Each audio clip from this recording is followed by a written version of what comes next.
Welcome to Temple Forge. I'm Lindsay. Join me as we continue in the Book of Mark, followed by exercise and prayer to build strength in mind, body, and soul with God at the helm. Thanks for joining me.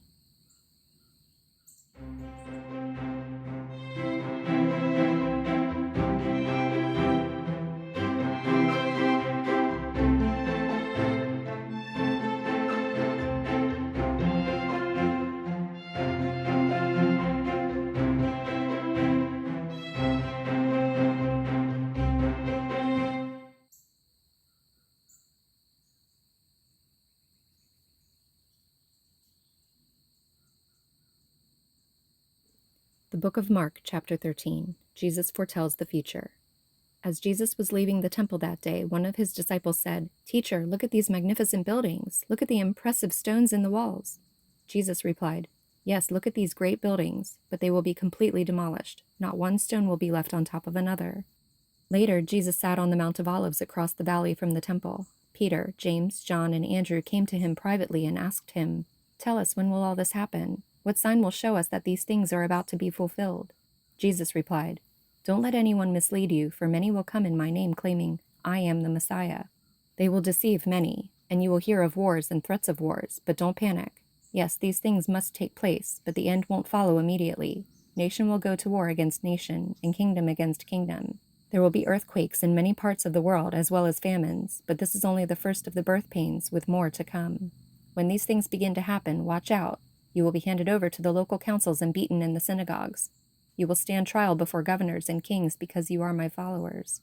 But this will be your opportunity to tell them about me, for the good news must first be preached to all the nations. But when you are arrested and stand trial, don't worry in advance about what to say. Just say what God tells you at that time, for it is not you who will be speaking, but the Holy Spirit.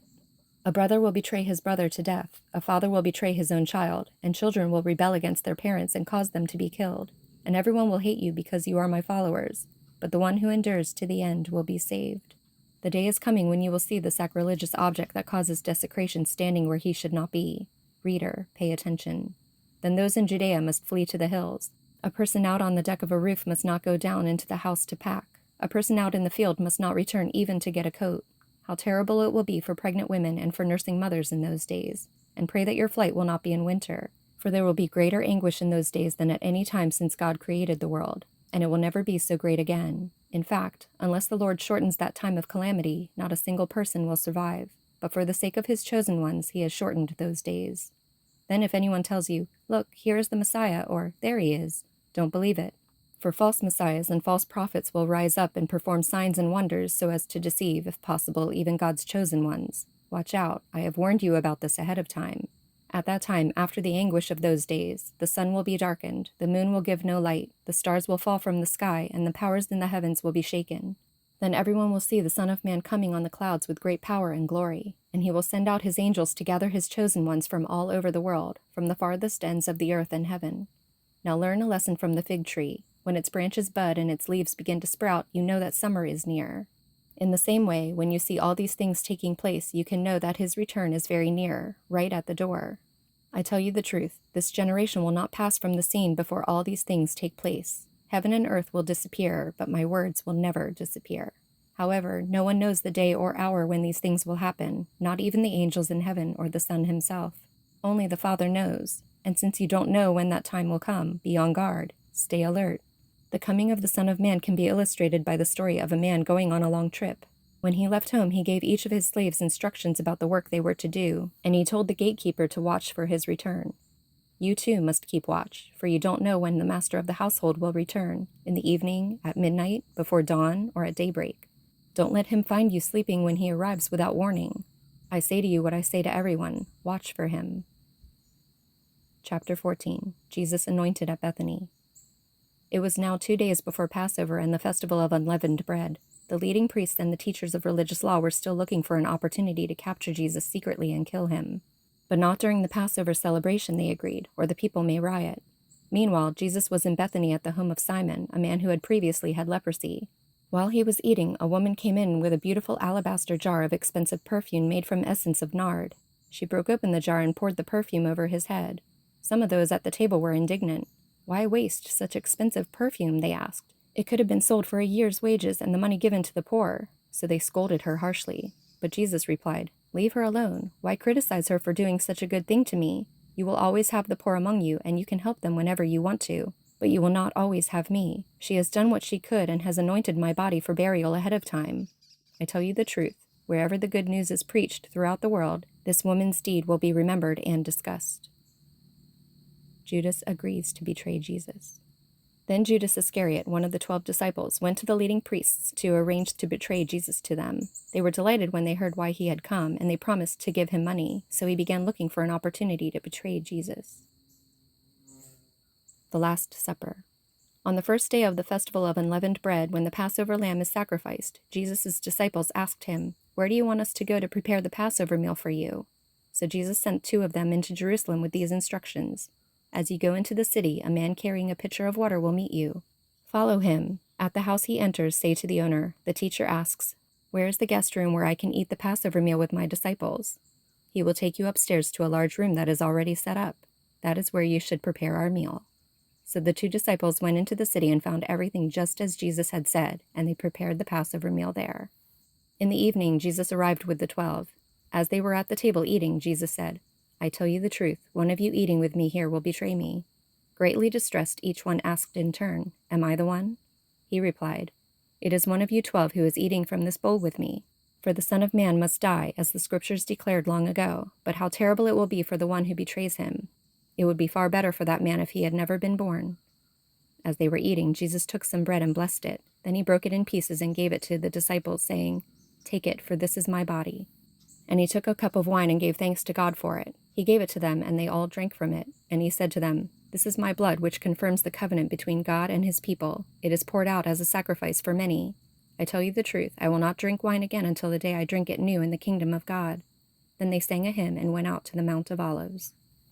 Jesus predicts Peter's denial. On the way, Jesus told them, "All of you will desert me, for the Scriptures say, 'God will strike the shepherd, and the sheep will be scattered.' But after I am raised from the dead, I will go ahead of you to Galilee and meet you there." Peter said to him, "Even if everyone else deserts you, I never will." Jesus replied, "I tell you the truth, Peter, this very night, before the rooster crows twice, you will deny 3 times that you even know me." "No," Peter declared emphatically, "even if I have to die with you, I will never deny you." And all the others vowed the same. Jesus prays in Gethsemane. They went to the olive grove called Gethsemane, and Jesus said, "Sit here while I go and pray." He took Peter, James, and John with him, and he became deeply troubled and distressed. He told them, "My soul is crushed with grief to the point of death. Stay here and keep watch with me." He went on a little farther and fell to the ground. He prayed that, if it were possible, the awful hour awaiting him might pass him by. "Abba, Father," he cried out, "everything is possible for you. Please take this cup of suffering away from me. Yet I want your will to be done, not mine." Then he returned and found the disciples asleep. He said to Peter, "Simon, are you asleep? Couldn't you watch with me even 1 hour? Keep watch and pray so that you will not give in to temptation, for the spirit is willing, but the body is weak." Then Jesus left them again and prayed the same prayer as before. When he returned to them again, he found them sleeping, for they couldn't keep their eyes open, and they didn't know what to say. When he returned to them the 3rd time, he said, "Go ahead and sleep, have your rest." But no, the time is come. The Son of Man is betrayed into the hands of sinners. Up, let's be going. Look, my betrayer is here. Jesus is betrayed and arrested. And immediately, even as Jesus said this, Judas, one of the 12 disciples, arrived with a crowd of men armed with swords and clubs. They had been sent by the leading priests, the teachers of religious law, and the elders. The traitor Judas had given them a prearranged signal. "You will know which one to arrest when I greet him with a kiss. Then you can take him away under guard." As soon as they arrived, Judas walked up to Jesus. "Rabbi," he exclaimed, and gave him the kiss. Then the others grabbed Jesus and arrested him. But one of the men with Jesus pulled out his sword and struck the high priest's slave, slashing off his ear. Jesus asked them, "Am I some dangerous revolutionary that you come with swords and clubs to arrest me? Why didn't you arrest me in the temple? I was there among you teaching every day. But these things are happening to fulfill what the Scriptures say about me." Then all his disciples deserted him and ran away. One young man following behind was clothed only in a long linen shirt. When the mob tried to grab him, he slipped out of his shirt and ran away naked. Jesus before the council. They took Jesus to the high priest's home, where the leading priests, the elders, and the teachers of religious law had gathered. Meanwhile, Peter followed him at a distance and went right into the high priest's courtyard. There he sat with the guards, warming himself by the fire. Inside, the leading priests and the entire high council were trying to find evidence against Jesus so they could put him to death, but they couldn't find any. Many false witnesses spoke against him, but they contradicted each other. Finally, some men stood up and gave this false testimony. We heard him say, "I will destroy this temple made with human hands, and in 3 days I will build another, made without human hands." But even then, they didn't get their story straight. Then the high priest stood up before the others and asked Jesus, "Well, aren't you going to answer these charges? What do you have to say for yourself?" But Jesus was silent and made no reply. Then the high priest asked him, "Are you the Messiah, the Son of the Blessed One?" Jesus said, "I am, and you will see the Son of Man seated in the place of power at God's right hand and coming on the clouds of heaven." Then the high priest tore his clothing to show his horror and said, "Why do we need other witnesses? You have all heard his blasphemy. What is your verdict?" "Guilty," they all cried. "He deserves to die." Then some of them began to spit at him, and they blindfolded him and beat him with their fists. "Prophesy to us," they jeered, and the guards slapped him as they took him away. Peter denies Jesus. Meanwhile, Peter was in the courtyard below. One of the servant girls who worked for the high priest came by and noticed Peter warming himself at the fire. She looked at him closely and said, "You were one of those with Jesus of Nazareth." But Peter denied it. "I don't know what you're talking about," he said. And he went out into the entryway. Just then, a rooster crowed. When the servant girl saw him standing there, she began telling the others, "This man is definitely one of them." But Peter denied it again. A little later, some of the other bystanders confronted Peter and said, "You must be one of them because you're a Galilean." Peter swore, "A curse on me if I'm lying. I don't know this man you're talking about." And immediately the rooster crowed the second time. Suddenly, Jesus' words flashed through Peter's mind. "Before the rooster crows twice, you will deny 3 times that you even know me." And he broke down and wept.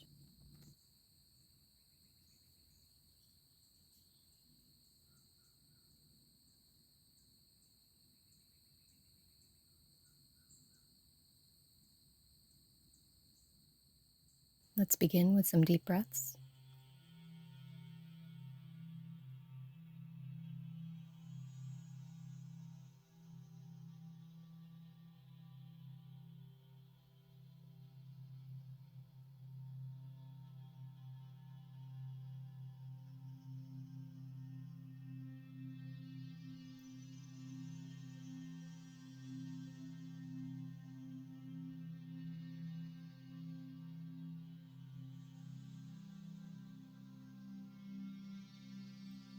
Twist side to side.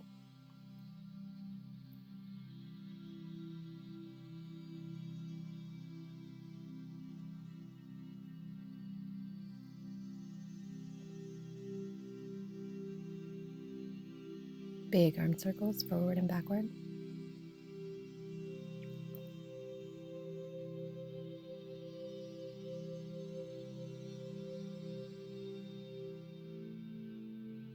Open up the hips.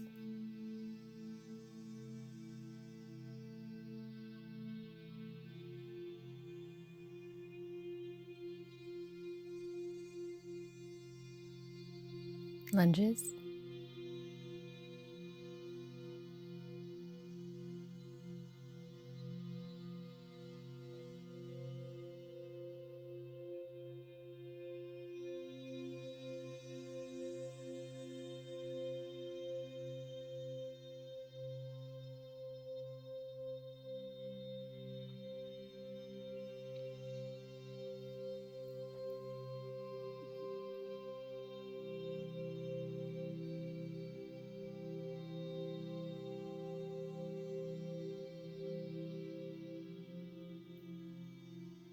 Switch legs.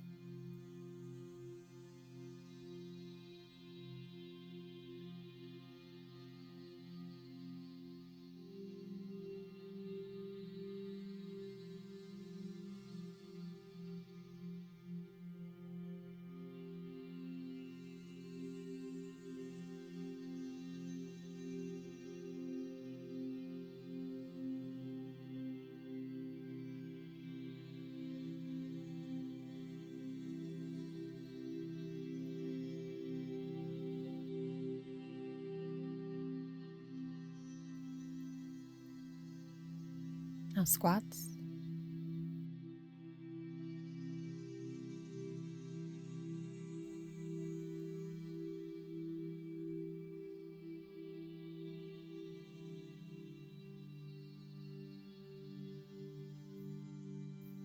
Now put your hands behind you, kick your heels to your hands.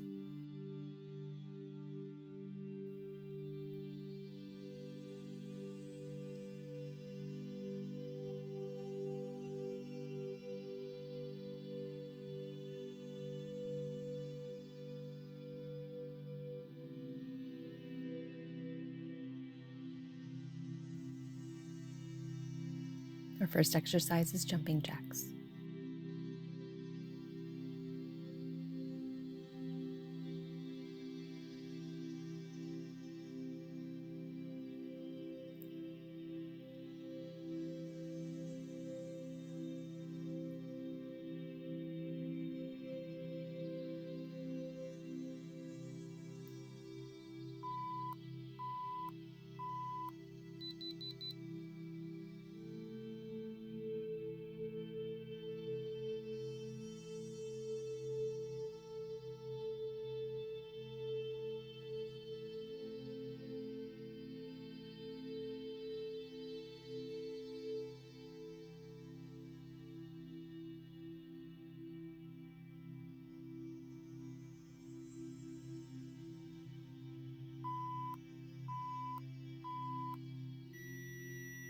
For our next exercise, we're going to skate side to side.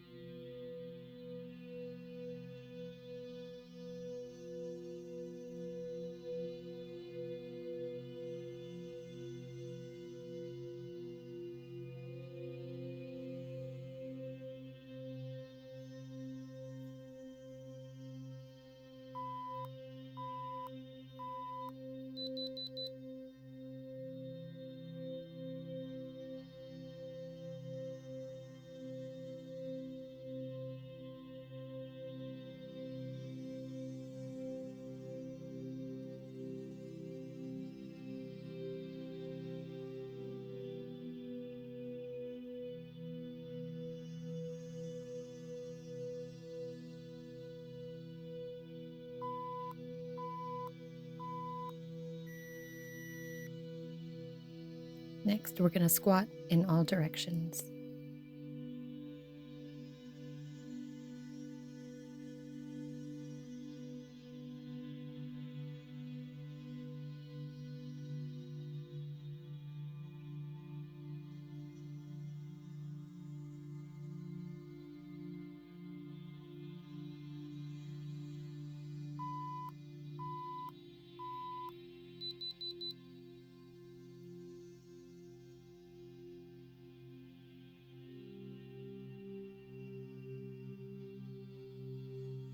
Now go the other way.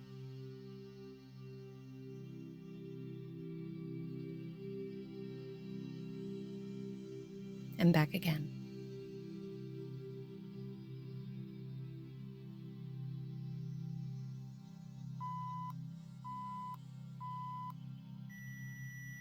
Now we're going to get on the ground and do shoulder touch hand planks, touching a hand to the opposite shoulder.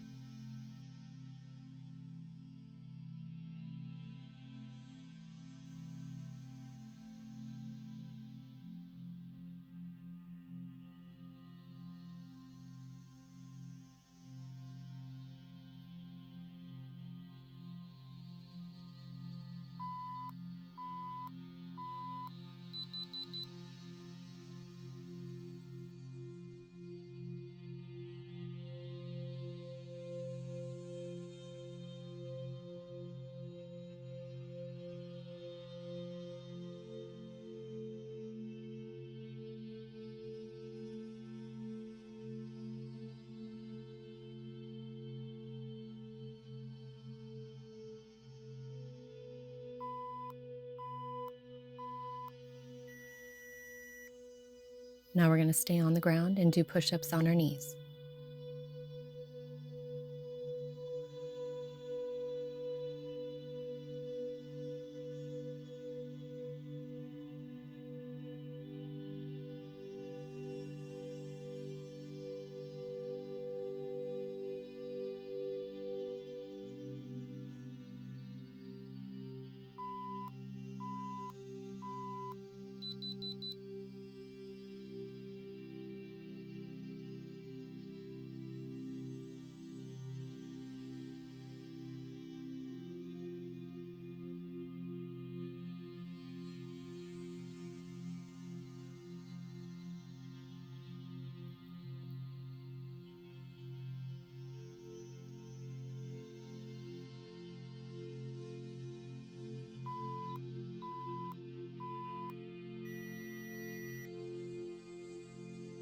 Now we're going to stand up and do frog jumps. Spreading our feet apart, starting with our hands on the ground. We're going to do 3 hops forward and then shuffle back to the starting point and do it again.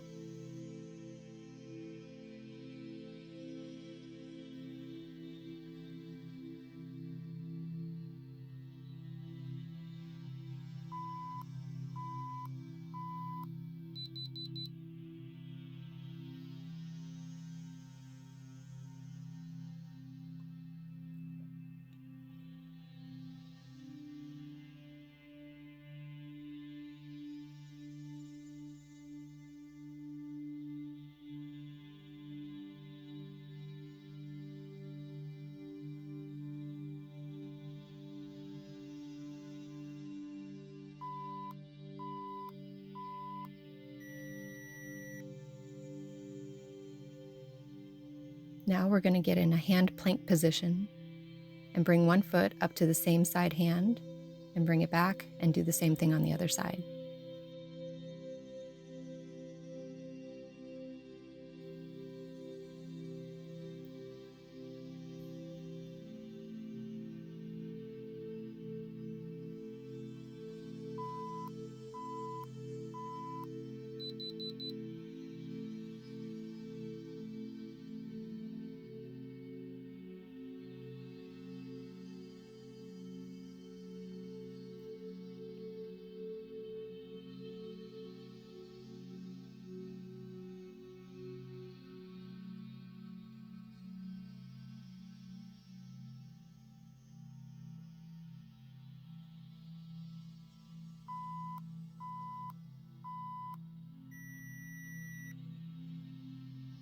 Now we're going to sit on the ground and do Russian twists. Holding our hands, lifting our feet off the ground, we're going to touch elbow to one side and then touch the elbow on the other side.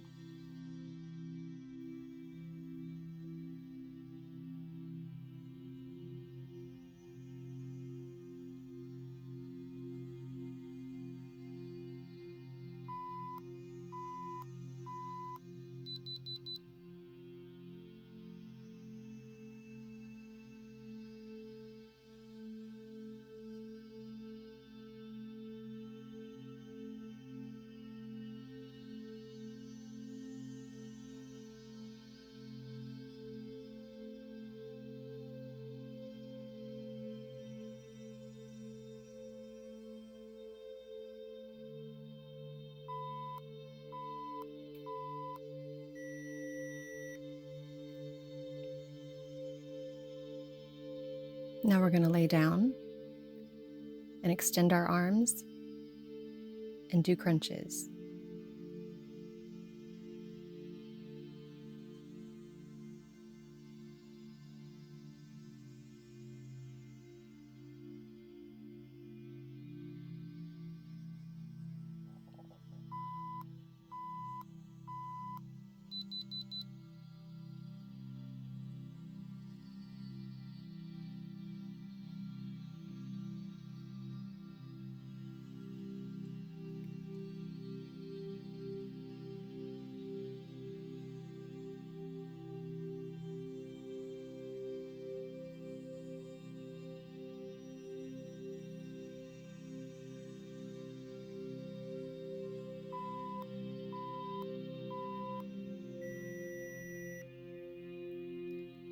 And now we're going to end with an elbow plank.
Let's go ahead and stretch that back.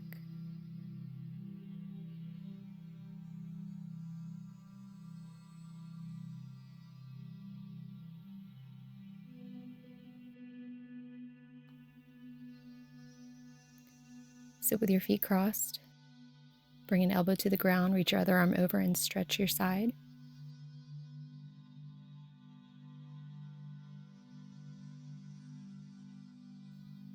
Now the other side.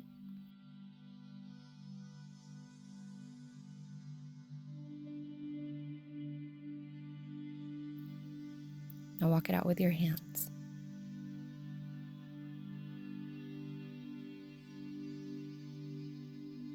Walk it back. Switch feet position. Bring your elbow to the side again.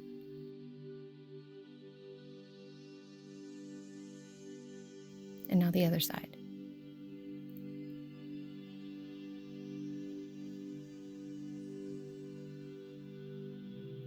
Walk it out with your hands again.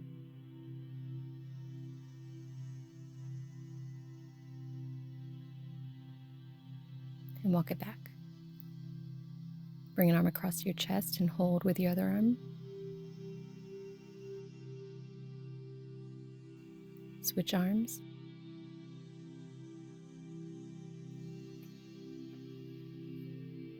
Now bring an arm over your head and pull to the middle.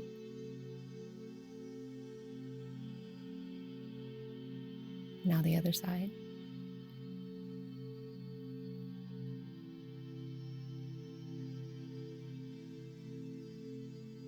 Now bring a foot up to your thigh and hold.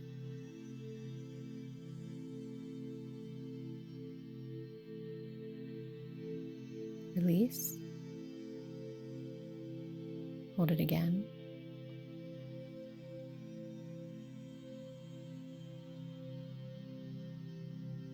Release. One more time, in and release. Switch feet.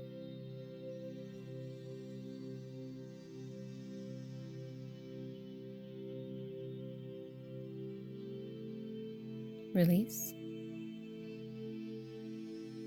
Bring it in again.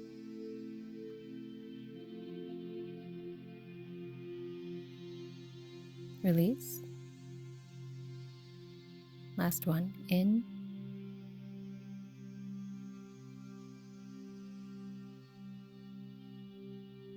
and release. Bring a knee up to your chest and hug it with your arms.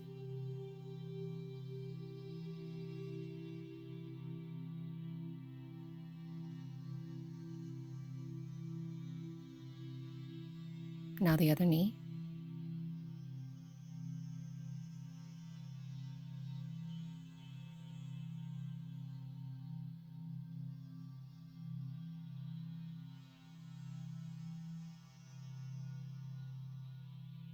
Stand up and twist side to side.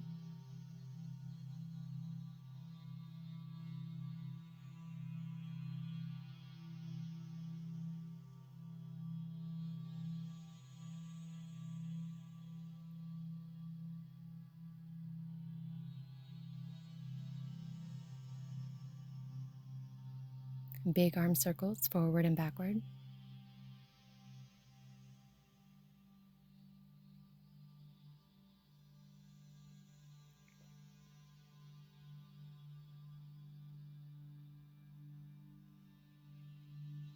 Now lunges.